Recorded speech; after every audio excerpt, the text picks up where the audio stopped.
Hello friends, Bollywood celebrities birthday special news में आप सभी का एक बार फिर से बहुत बहुत स्वागत है।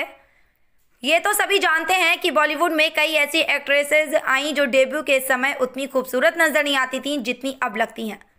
किसी को अपने सांवले रंग की चिंता होती तो किसी को अपनी कम हाइट के कारण काफ़ी कुछ सुनना पड़ता था, लेकिन उनकी मेहनत, सहनशीलता और लगन के कारण बाद में उन्होंने अच्छी खासी पहचान बनाई। उन लोगों में एक्ट्रेस रानी मुखर्जी का नाम भी शामिल है, जिसने अपनी प्यारी सी मुस्कान, नशीली आंखें और शानदार अभिनय से सभी को दीवाना बना दिया। 90 के दशक की पॉपुलर एक्ट्रेसेज में से एक रानी मुखर्जी आज अपना 46वां जन्मदिन मना रही हैं। आज भी रानी वीमेन सेंट्रिक फिल्मों के जरिए छाप छोड़ती हैं। रानी मुखर्जी इंडस्ट्री में सबसे चर्चित और मशहूर अदाकाराओं में से एक हैं। रानी ने अपने अभिनय और खूबसूरती से फैंस के दिलों में अच्छी खासी जगह बनाई और शोहरत की बुलंदियों को भी छुआ। तो चलिए आपको अभिनेत्री के करियर और फिल्मी सफ़र के बारे में बताते हैं। रानी का जन्म साल 1978 में आज ही के दिन कोलकाता में हुआ। रानी ने बताया कि मेरे जन्म के बाद मुझे एक पंजाबी फैमिली के रूम में शिफ्ट कर दिया गया और उनका बच्चा मेरी माँ के पास पहुँचा दिया गया। इसे देखकर उनको शौक लगा और वह बोली, ये मेरा बच्चा नहीं है, उसकी आँखें भूरी नहीं हैं। आपको बता दें, इसके बाद मेरी माँ ने अस्पताल वालों से मुझे तलाशने को कहा और फिर बाद में जाकर मुझे मेरी माँ के पास वापस लाया गया। अगर वो उस टाइम एक्सचेंज नहीं होती तो आज पंजाबी परिवार से होती। आपको जान के हैरानी होगी कि रानी ने खुद खुलासा किया कि वे फिल्मों में काम नहीं करना चाहती थी।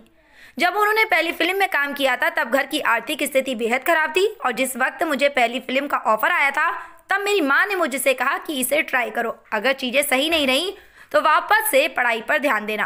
परिवार की आर्थिक स्थिति को देखते हुए मैंने फिल्मों में काम किया, हालांकि बाद में मुझे ये चीज़ें अच्छी लगने लगी। अब बात करते हैं उनके बॉलीवुड सफ़र की।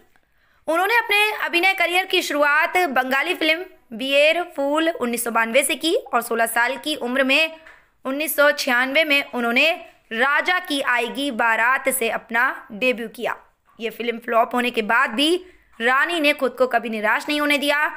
वह लगातार काम करती रहीं और इसके बाद रानी ने गुलाम, कुछ कुछ होता है, कहीं प्यार ना हो जाए, Saathiya, Hum Tum, Black, No One Killed Jessica, Veer Zaara, Hello Brother, Har Dil Jo प्यार करेगा, बंटी और बबली, कभी अलविदा ना कहना, तलाश, मर्दानी, बिच्छू और बादल जैसी फिल्मों में काम कर हर किसी का दिल जीत लिया था।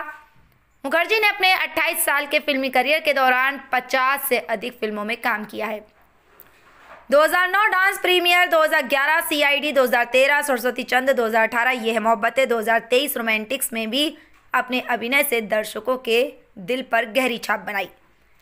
अपने दमदार किरदारों से लोगों का दिल जीतने वाली रानी हमेशा से ही प्रोफेशनल लाइफ से ज़्यादा पर्सनल लाइफ को लेकर लाइमलाइट में रही हैं। लंबे समय तक एक दूसरे को डेट करने के बाद साल 2014 में रानी मुखर्जी और आदित्य चोपड़ा ने शादी रचाई।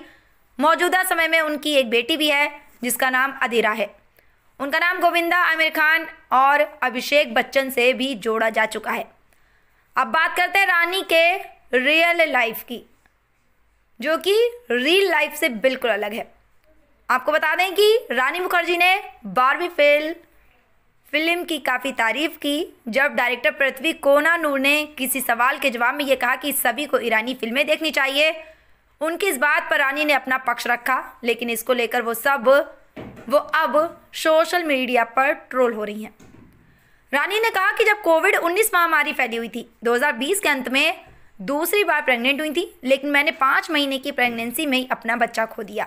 आज के समय में आपकी ज़िंदगी की हर बात को डिस्कशन का टॉपिक बना दिया जाता है, और तो और आप अगर अपनी पर्सनल लाइफ के बारे में बात करते हैं तो ये कहा जाता है कि आप अपनी फिल्म के प्रमोशन के लिए ऐसा कर रहे हैं, और यही वजह है कि मैंने अपनी फिल्म की रिलीज़ से पहले इस बारे में कोई चर्चा नहीं की, नहीं तो मेरी पर्सनल लाइफ में हुई इस ट्रेजेडी को भी फिल्म के लिए अटेंशन पाने का हिस्सा माना जाता।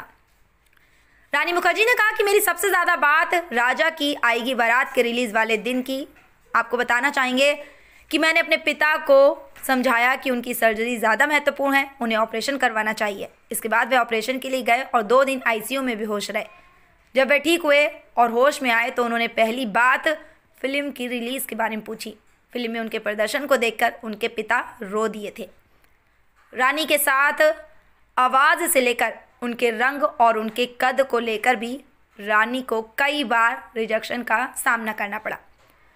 रानी इकलौती ऐसी एक्ट्रेस हैं जिन्होंने अपनी अलग आवाज़ की वजह से फैंस के दिलों पर राज किया। हालांकि करियर के शुरुआती दिनों में रानी को उनकी आवाज़ की वजह से रिजेक्शन का सामना करना पड़ा था। रानी ने फिल्म गुलाम में अपने डायलॉग्स खुद नहीं बोले थे। जी हाँ, आपको बता दें कि उनकी अलग आवाज़ के कारण रानी मुखर्जी के सभी डायलॉग्स डब कराए गए थे, जो रानी को बिल्कुल भी पसंद नहीं आए थे। इसके फिल्म के बाद भी कई फिल्मों में रानी की आवाज़ को डब कराया गया था, लेकिन रानी की असली आवाज़ को दुनिया के सामने लाने का फैसला करण जौहर ने किया। जी हाँ, करण जौहर ने अपनी फिल्म कुछ कुछ होता में रानी की आवाज़ को डबिंग न करवाने का फैसला लिया और उनके अंदर छिपा टैलेंट सभी के सामने ला दिया। करण के इस फैसले का नतीजा आपके सामने है। कुछ कुछ होता है कि टीना की आवाज़ की दीवानी आज भी पूरी दुनिया है। करण जौहर की इस फिल्म से ही रानी की आवाज़ और उन्हें असली पहचान मिली। इसके बाद हर फिल्म में रानी को अपनी आवाज़ दी रानी ने, और आज रानी की पहचान उनकी आवाज़ से ही होती है। उनकी हंस की आवाज़ का दीवाना हर कोई है।